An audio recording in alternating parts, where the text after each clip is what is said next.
সম্প্রতি ICT coaching সেন্টারের বার্ষিক আনন্দ আয়োজনের অংশ হিসাবে অনুষ্ঠিত হয়ে গেল 2 দিনব্যাপী এক চমৎকার চড়ুই ভাতি উৎসব। লেখাপড়ার একঘেয়েমি কাটিয়ে শিক্ষার্থীদের মাঝে প্রাণচল্য ফিরিয়ে আনতে প্রতি বছরের ন্যায় এবারও এই ব্যতিক্রমী আয়োজন করা হয়েছিল। এই চড়ুই ভাতির সবচাইতে উল্লেখযোগ্য দিক ছিল এর যাবতীয় ব্যবস্থাপনা। বাজার করা থেকে শুরু করে রান্না, পরিবেশন এবং ডেকোরেশন সবকিছুই শিক্ষার্থীরা নিজ হাতে সম্পন্ন করেছে।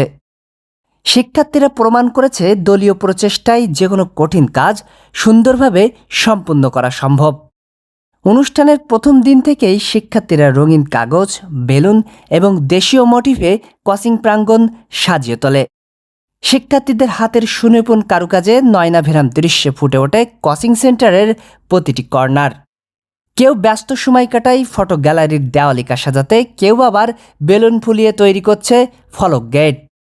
আলোকসজ্জার পুরো দায়িত্ব ছিল শিক্ষার্থীদের কাঁধে, যারা খুব চমৎকারভাবে পুরো এলাকাটিকে উৎসবমুখর করে তোলে। ডেকোরেশন শেষে মুহূর্তেই বদলে যায় কোচিং সেন্টারের পরিবেশ। শুরু হয় ফটো সেশন। রঙিন আলোর ঝলকানিতে ফুটে ওঠে শিক্ষার্থীদের আনন্দ উল্লাসের মুহূর্ত। স্মৃতির ফ্রেমে বাঁধা পড়ে হাজারো ছবির সম্ভার। চড়ুই ভাতির দ্বিতীয় দিন সকাল থেকেই শুরু হয় রান্নার মহাযজ্ঞ।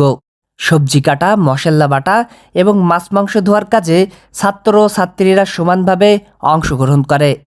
শিক্ষার্থীদের কাছে রান্নার আয়োজনের প্রস্তুতিটা ছিল যেন একটি উৎসবের মতো।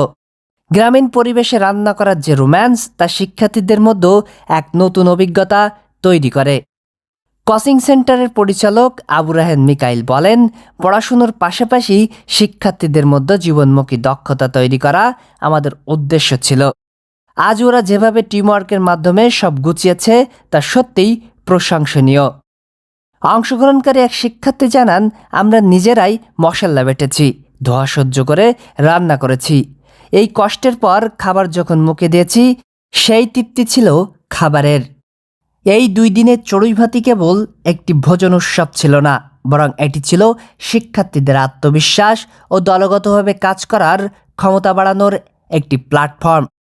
স্মৃতির বাঁকে বাঁকে বারে বারে ফিরে আসুক এমন সব সোনালি দিনগুলো, এমনটাই প্রত্যাশা শিক্ষার্থীদের।